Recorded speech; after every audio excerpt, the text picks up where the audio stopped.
박근혜 대통령은 박근혜 대통령은 증세 없는 복지를 공약으로 내세우고 지금도 그렇게 주장하고 있습니다. 그런데 박근혜 대통령의 증세 없는 복지는 거짓말이었습니다.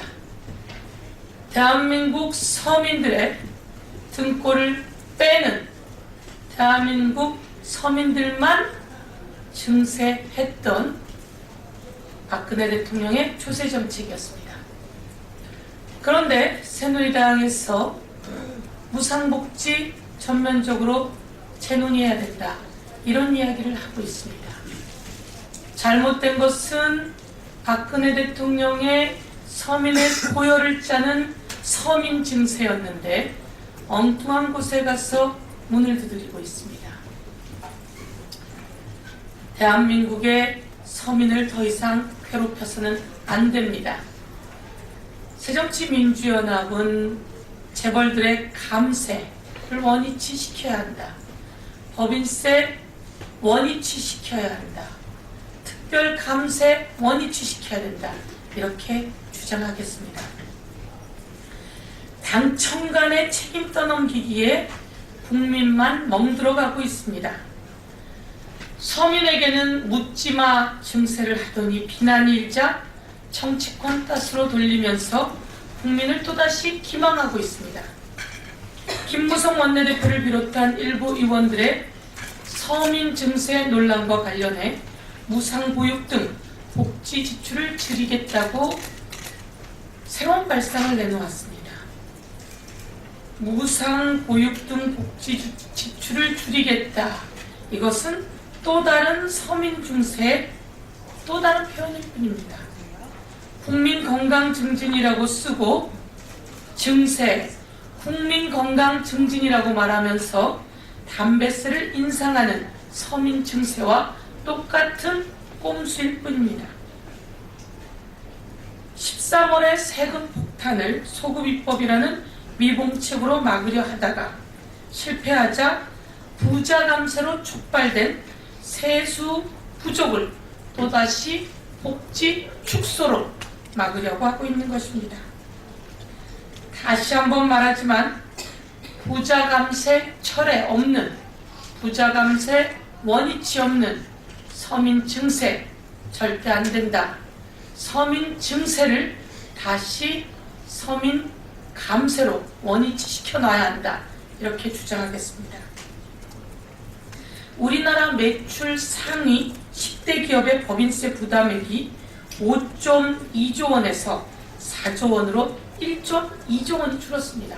10대 대기업의 법인세 부담액이 1.2조 원 줄었습니다. 돈은 더 벌고 세금은 훨씬 적게 낸 꼴입니다. 반면 서민들은 자신의 월급 빼고는 안 오른 것이 없습니다.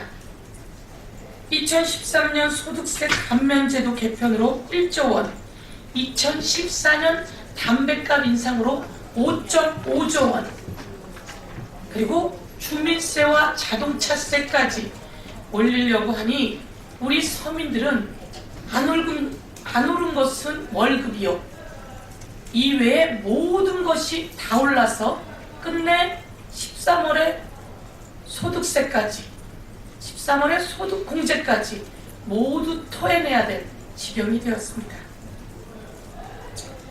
전체 세금의 절반을 빈부 격차에 관계없이 똑같이 부담하고 있는 이런 상황, 법인세를 놔두고 담배세, 주민세, 자동차세 이런 것까지 올리려고 하는 박근혜 정부. 박근혜 정부의 세금 꼼수는 여기서 끝이 아니었습니다. 지난해 예결위에서 우리가 결사적으로 막았던 골프세 인하, 골프장 입장료 부가세까지 없애려고 했던 박근혜 정부, 저희가 그것을 억지로 막았습니다. 그런데 다시 잉크도 마르기 전에 골프세 인하를 검토하고 있다고 만지작거립니다. 그러자 국민의 저항이 거세지자 다시 번복했습니다.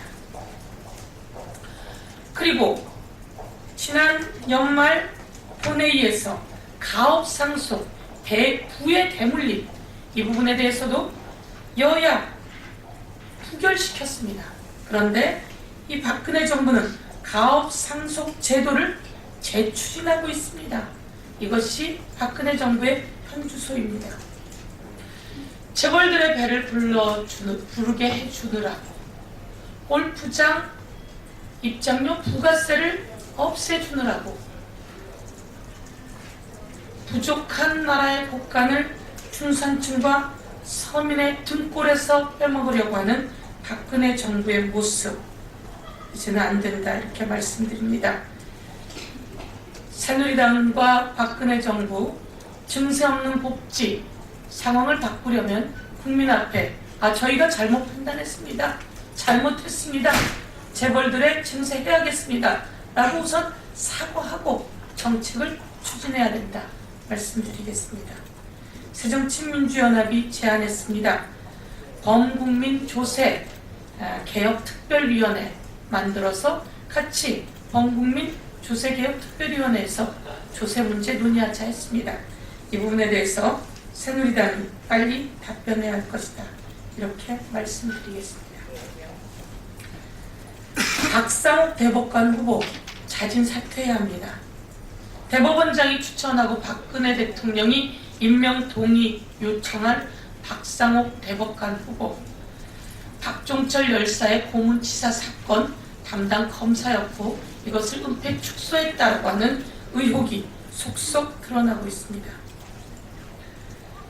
언론에 따르면 박상욱 대법관 후보자 역시 박종철 열사에 대한 물고문, 고문 경찰관이 3명이 더 있었다는 사실을 이미 알고 있었다고, 그리고 이를 은폐하게 된 것이라고 보도되고 있습니다.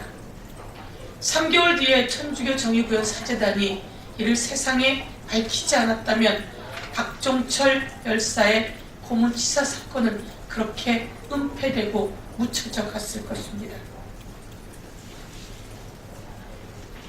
박종철 열사의 고통스러운 죽음이 6월 항쟁의 도화선이 되었고 군부독재는 무릎을 꿇었습니다. 그것이 없었다면 더 많은 사람들이 고문경찰, 고문검찰에 의해서 목숨을 잃을 뻔했습니다. 박상욱 검사 시절 박상욱 검사와 함께 있었던 수사팀, 경찰의 고문치사를 은폐했고 축소했으니 고문경찰들과 공범이지 않겠습니까? 박상욱 대법관 후보자는 대법관이 되어서는 안 됩니다. 대법관이 되어서 당신은 유죄고 당신은 무죄입니다. 이런 판결을 한들 누가 그 판결을 따라주고 믿어주겠습니까? 대법원장 그리고 대통령이 박상욱 대법관 후보의 내정을 즉시 철회해야 합니다.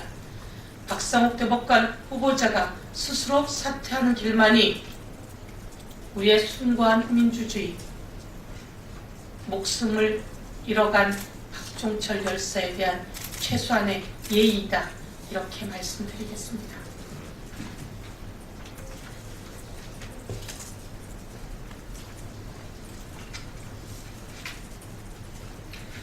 두 가지 논평과 함께 불공정한 상황에 대해서 공정위가 소송을 했고 여기에 대해서 계속 패소하는 문제점에 관해서 말씀드리도록 하겠습니다.